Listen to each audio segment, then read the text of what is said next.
Welcome to Prime Cut, Default Prime's weekly video game news roundup. I'm your host as usual, Steven Snake Lindsay, and as you probably noticed, we have a new intro, which was created by our very own Bowling Otter. And I know some of you out there might be wondering, oh, what's a Bowling Otter? Well, you probably have some idea of some cute otter bowling. Oh, isn't it so cute? But in fact, our Bowling Otter looks completely different from that. This is our Bowling Otter. I know he isn't as cute, but you should still check him out over at bowlingotter.com. And also, let's take some time to remember the old intro created by me.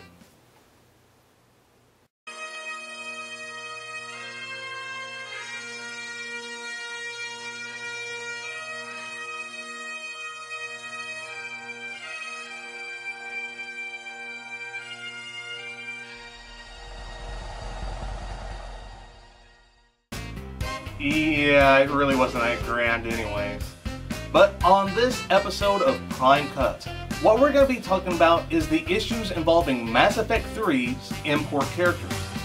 Also, we're going to be telling you about the next SimCity that's going to be coming out next year. We also are going to be talking about the issues involving Street Fighter X Tekken having DLC characters right on the disc. And lastly, we're going to tell you how you can win a copy of Three Dead Zed. So let's get right into this episode. No, not Peter Molyneux. He can't leave Lionhead. If he does, who will excessively hype games made by said company, and then for me to ultimately be disappointed with the product. Sadly, the Molyneux will be leaving from Lionhead after they finish up Fable the Journey, which is where the Fable series will end. Who am I kidding? There's still likely going to be more of those. But if you're worried you won't be seeing more Molyneux involved with the games ever again, don't worry. He's going a little indie and created a new group called 22 Cans. So expect interesting games that we'll be disappointed with because we were extremely hyped for said game. If you're like me, you went and got yourself Mass Effect 3 on launch date, all misty-eyed and excited to continue your journey as Commander Shepard. Well, that is until you tried importing your character, then you found out that you couldn't really do exactly that. Now, this problem only applies to characters that were carried over from Mass Effect 1 to 2, but not the ones that were created in Mass Effect 2. So while I can't import my Snake Shepard, which was played and created in Mass Effect 1, I can import my Steven Shepard, which was created in Mass Effect 2. Also, this error technically allows you to import your character, but it's only the choices. Your character's design will be reset to default for Mass Effect 3, but you can customize it to look like your old character. So if you aren't too attached to your character's look, or you feel like you can just recreate them, then this probably won't be a problem for you. But for those who are attached to the look and feel it won't look the same, even if you do happen to redo it, you'll have to wait till BioWare can patch the game, which they are currently working hard to fix. Though it does seem that they probably should have noticed this problem before now, because this is quite an oversight, especially for BioWare, but at least it isn't game-breaking, or not as bad as Skyrim. Suda51's upcoming game Lollipop Chainsaw finally has a release date, but it seems just so far away, even though it's only 3 months away. That's right, we'll be able to get our high school zombie slang on June 12th. Back when I was younger, there was a little old game I remember playing, and it was called SimCity. Now back then, I couldn't get into the game because I was young and stupid, but as I got older and got into other sim games, that oldie grew onto me. Now there's a new game in the series coming next year, and all of that was revealed recently at the GDC. Info is still a little scarce on it, but here's a few things that we know will be in this edition.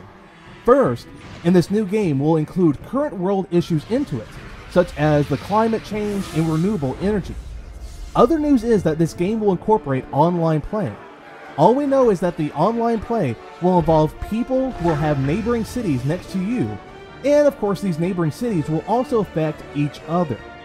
Needless to say, I'm excited about this, as it's been quite a while since I've played any SimCity games. Also, maybe it's because I have dreams of setting off Godzilla loose on my own little city. We can still do that in the game, right? It was just a couple of weeks ago that we revealed a new Medal of Honor game was in the works. We now have a release trailer for the game, and, well, if you're still excited about all the many modern-based war first-person shooters out there, then this just might pique your interest and get you excited. Unless you're a major fan of one of those other modern first-person shooters out there, then you probably are gonna hate it. As well as the trailer, we have news of a release date for the game. It's October 23rd. Currently, it looks like some of the big games are planning on coming out in October this year around. Do you remember all of those exclusive characters that were making their way onto the Vita version of Street Fighter X Tekken? Were you wondering why in the world would a handheld version have more characters than the console version? Well, it appears that all those other versions of the games actually do have those characters, you know, excluding those Sony exclusives, and they're already on the game disc. And as you can imagine, the internets are ablaze with rage, which can one blame them? I mean, this is the first time I somewhat sided with them.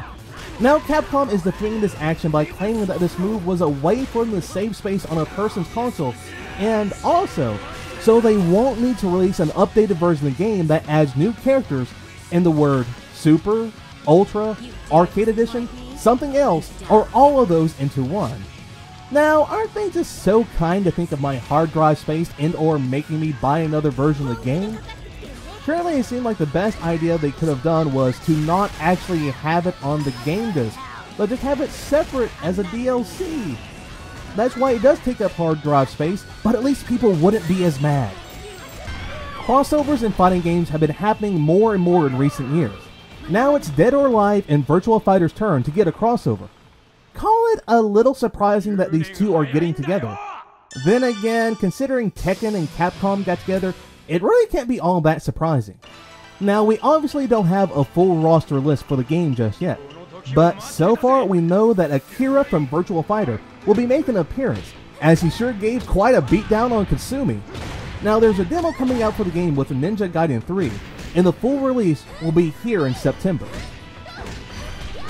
Back when Halo 4 was first revealed, it wasn't all that too surprising to me. I mean, Halo 3 left off with an obvious sequel planned, and we all know that Microsoft couldn't let the old girl rest.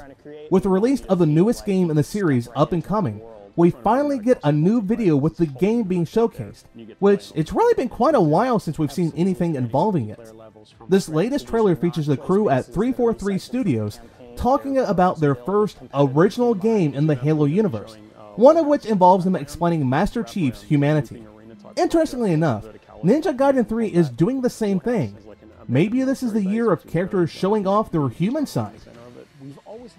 It was just last week that we got news involving the latest in the Assassin's Creed series.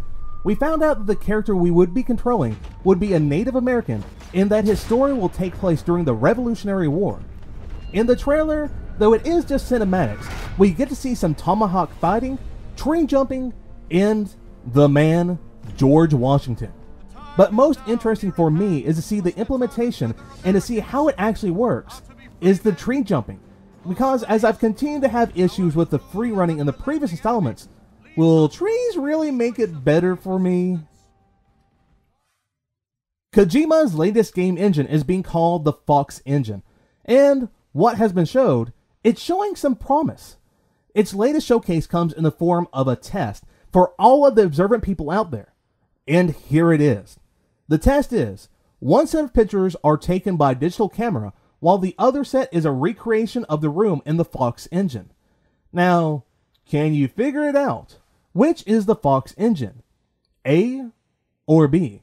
I'll give you some time to think.